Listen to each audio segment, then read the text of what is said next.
Bismillahirrahmanirrahim. Assalamualaikum warahmatullahi wabarakatuh. Pada video kali ini kita akan ngaji kitab Safinatun Najah pasal Fardu Wudu. Nama saya Nur Aini Latifah dari kelas D semester 4 jurusan Pendidikan Agama Islam. Video ini merupakan tugas UAS dari mata kuliah Qiraatul Kutub dengan dosen kami Ibu Lucy Suryani MPD. Pertama, mukadimah tentang kitab.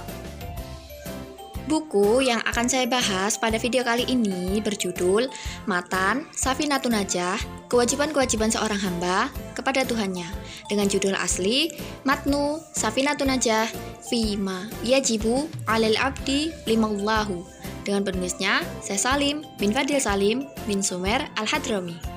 Kitab Safinatun Najah ini termasuk kitab yang harus dibaca oleh para penuntut ilmu yang ingin memperdalam syariat agama Islam, khususnya dalam hal ibadah menurut mazhab Imam Syafi'i rahimahullahu ta'ala. Pembahasan mengenai fikih ibadah dalam buku ini bahkan menjadi sarana penghantar untuk memahami usuluddin atau asas-asas dalam agama Islam. Kedua, membaca dan mengi'rab pasal fardu wudu. Faslun dibaca rafa menjadi khobar dari mubtada yang diperkira-kirakan.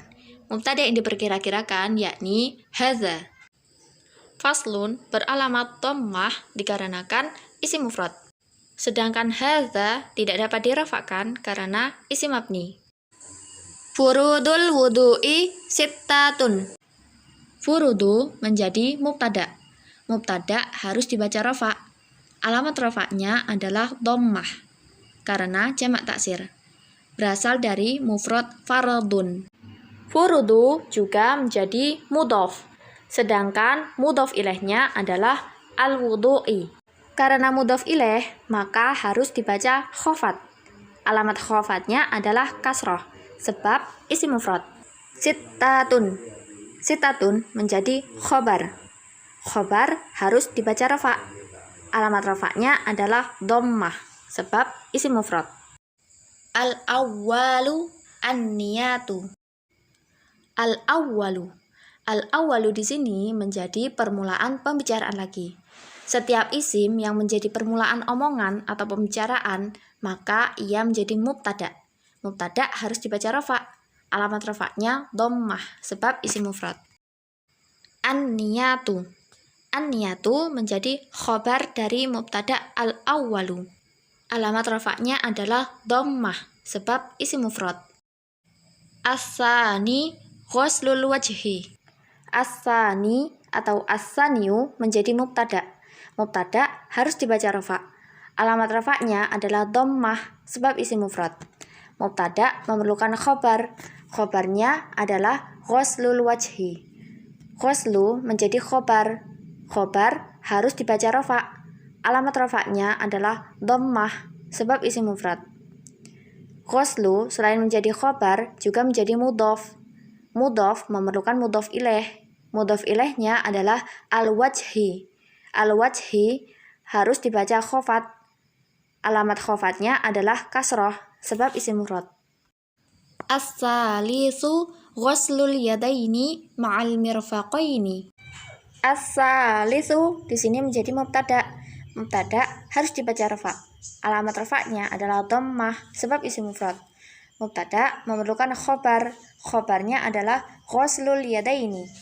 Ghuslu harus dibaca rafa'. Alamat rafa'nya adalah dhammah sebab isim mufrad. Ghuslu selain menjadi khobar juga menjadi mudhof. Mudhof ilaihnya adalah kalimat al-yadaini. Mudhof ilaih harus dibaca khofat. Alamat khofatnya adalah ya, karena di sini isim tasniyah atau musanna. Ma'a merupakan dhorof makan. Ma'a tidak bisa dirafa'kan karena isim mabni. Kalimat setelah dhorof dibaca majrur. Kalimat majrurnya adalah al-mirfaqaini. Alamat jarnya adalah ya, karena isim tasniyah atau musanna.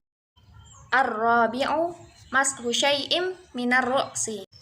Ar-rabi'u di sini menjadi mubtada lagi. Alamat rafa'nya adalah dhammah sebab isim mufrad. Khobarnya mashu syai'in. Mashu dibaca rafa' sebab menjadi khobar. Alamat rafa'nya adalah dhammah sebab isim mufrad.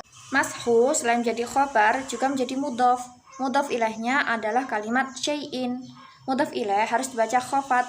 Alamat khofatnya adalah kasroh karena isim mufrad. Min atau mina merupakan jar, maka kalimat setelahnya adalah majrur. Mina tidak dapat dirofakkan karena mabni. Ar-ra'si majrur dengan alamat kasroh karena isim mufrad. Al-khamisu ghuslu rijlaini ma'al ka'baini. Kalimat al-khamisu merupakan mubtada. Mubtada harus dibaca rafa. Alamat rafanya dhamma sebab isim mufrad. Khobarnya adalah kalimat ghuslu rijlaini. Ghuslu menjadi khobar dengan rafa beralamatkan dhammah sebab isim mufrad. Ghuslu selain menjadi khobar juga menjadi mudhof. Mudhof ilaihnya adalah kalimat ar-rijlaini. Mudhof ilaih harus dibaca khofat. Alamat khofatnya adalah ya karena isim tasniyah atau musanna. Ma'a merupakan dhorof makan. Ma'a tidak dapat dirofakkan karena mabni. Al-ka'baini majrur karena sebelumnya didahului dhorof makan. Al-ka'baini harus dibaca jar. Alamat jarnya ya karena isim tasniyah atau musanna. As-sadisu at-tartibu. As-sadisu adalah mubtada. Mubtada harus dibaca rafa. Alamat rafanya dhammah sebab isim mufrad. At-tartibu merupakan khobar dari mubtada as-sadisu. Khobar dibaca rafa. Alamat rafanya dhammah sebab isim mufrad. Ketiga, terjemah dan penjelasan pasal fardu wudu. Faslun, pasal furudul wudu'i, fardu wudu sittatun, ada 6. Al-awwalu an-niyatu. Adapun yang pertama, niat. Dalilnya adalah sabda Nabi Muhammad SAW yang berbunyi, innamal a'malu binniyat wa innamal likulli imri'in ma nawa. Sesungguhnya setiap amalan tergantung pada niatnya dan setiap orang akan mendapatkan apa yang ia niatkan. Dan niat di sini karena diletakkan di urutan pertama, maka niat itu baru ada ketika membasuh wajah. Kenapa dari membasuh wajah? Karena mempraktikkan ayat wudhu. Dalilnya adalah Quran Surat Al-Ma'idah ayat ke-6 yang bunyinya A'udzubillahi minasyaitonirrajim. Ya ayyuhalladzina amanu idza qumtum ilas salati faghsilu wujuhakum. Artinya, hai orang-orang yang beriman, apabila kamu hendak atau ingin, berarti niat. Ketika hendak melaksanakan sholat, berarti harus ada niatnya. Arti ayat selanjutnya, maka basuhlah wajahmu. Kesimpulannya, niat itu ada mulai dari membasuh wajah. Sedangkan arti ayat selanjutnya ini menjadi dalil dari fardu wudu yang ditulis oleh Syekh Salim. Niat di sini ada beberapa maksud yang disebutkan oleh Imam Nawawi Al-Bantani. Beliau mengatakan bahwa ketika seseorang itu berniat, maka hendaknya ia berniat untuk 3 hal. Yang pertama, berniat untuk menghilangkan hadas atau menyucikan hadas. Yang kedua, dengan niat tersebut tujuannya agar halal untuk memasuki sholat. Dan yang ketiga, untuk melakukan fardu-fardu wudu. As-tsani, adapun yang kedua, ghuslul wajhi, membasuh wajah. Sekedar catatan, dari teks tersebut ada kalimat ghuslu yang artinya membasuh atau mencuci. Sedangkan pada fardu wudu nomor 4 ada kalimat mashu yang artinya mengusap. Apa perbedaan di antara keduanya? Ghuslu yang artinya membasuh atau mencuci berarti airnya sambil dialirkan atau dijalankan.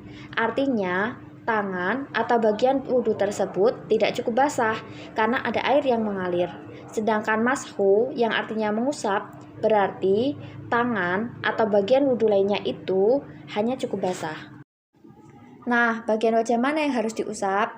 Ringkasnya, dari tempat tumbuh rambut kepala bagian atas yang asli, batas telinga, hingga batas dagu bagian bawah sampai akhir jenggotnya. Jika tidak memiliki jenggot, maka hanya sampai batas dagu bagian bawah. Jenggot di sini tidak dibasuh secara sendiri, namun bersama dengan bagian wajah lainnya berdasarkan keterangan dari Imam Nawawi. As-salisu, adapun yang ketiga, ghuslul yadaini, membasuh kedua tangan, ma'al mirfaqaini, hingga siku. Membasuh kedua tangan artinya air dialirkan dan tidak cukup basah saja. Adapun siku masuk dalam basuhan, artinya jika satu bagian ini tidak dibasuh akan menyebabkan wudhu menjadi tidak sah. Ar-rabi'u, adapun yang keempat, mashu syai'in, mengusap sebagian minar ru'si, dari kepala. Menjadi pendapat mazhab Abu Hanifah dan Imam Asy-Syafi'i bahwasanya kepala itu cukup yang wajibnya. Maksudnya mengusap sebagian, walaupun sebagian tersebut yang depan saja, dan ini dinilai sah oleh mazhab Syafi'i. Sedangkan para ulama berpendapat yang lebih afdal adalah seluruhnya, agar terhindar dari pendapat ulama yang menyalahkan. Sedangkan mazhab Imam Ahmad dan Imam Malik menghukumi kepala wajib diusap seluruhnya dengan alasan, pertama, dalam riwayat tidak pernah ditemukan Nabi mengusap sebagian kepala saja secara sendirian. Yang kedua, ayat yang berbunyi wamsahu biru'usikum yang artinya usaplah kepala kalian, bukan dengan konteks secara jelas seperti usaplah sebagian kepala kalian. Dan yang ketiga, sebagian ulama memaknai Quran Surat Al-Ma'idah ayat ke-6, yakni kata bi, dimaknai dengan sebagian. Namun yang lebih tepat, kata bi bermakna menempel. Artinya, tangan ditempel di kepala, yakni seluruhnya diusap. Al-khamisu, adapun yang kelima, ghuslur rijlaini, membasuh kedua kaki, ma'al ka'baini, sampai kedua mata kaki. Mata kaki di sini adalah bagian tonjolan dari kaki, maka mata kaki juga masuk dalam basuhan wudhu. As-sadisu, adapun yang keenam, at-tartibu, adalah tertib. Tertib artinya dilakukan secara berurutan. Dalilnya adalah Quran Surat Al-Ma'idah ayat ke-6. Imam Nawawi Al-Bantani menjelaskan tentang urutan basuhan wudhu dalam ayat karena disebutkan dua basuhan ini mengambil satu usapan, yaitu satu usap yang diambil dua basuhan. Artinya di depan membasuh, di belakang membasuh, tengah-tengahnya mengusap, menunjukkan mesti berturut-turut. Dari situlah dalil mesti ada tertib ketika kita berwudhu. Dalil lain yang dipakai dalam hal ketertiban adalah peristiwa ketika Nabi sa'i. Motivasi belajar bahasa Arab.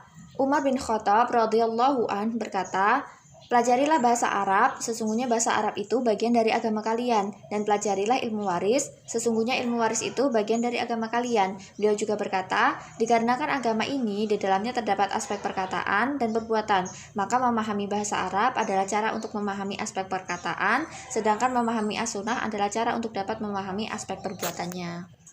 Imam Asy-Syafi'i rahimahullah berkata, seyogyanya setiap individu yang memiliki kemampuan untuk mempelajari bahasa Arab akan mempelajarinya, sebab mempelajarinya merupakan lisan yang utama untuk digandrungi, tanpa mengharamkan orang lain untuk berbicara dengan bahasa selain bahasa Arab. Inilah materi yang dapat saya sampaikan. Jazakumullahu khairan telah menonton video saya, semoga bermanfaat. Wassalamualaikum warahmatullahi wabarakatuh.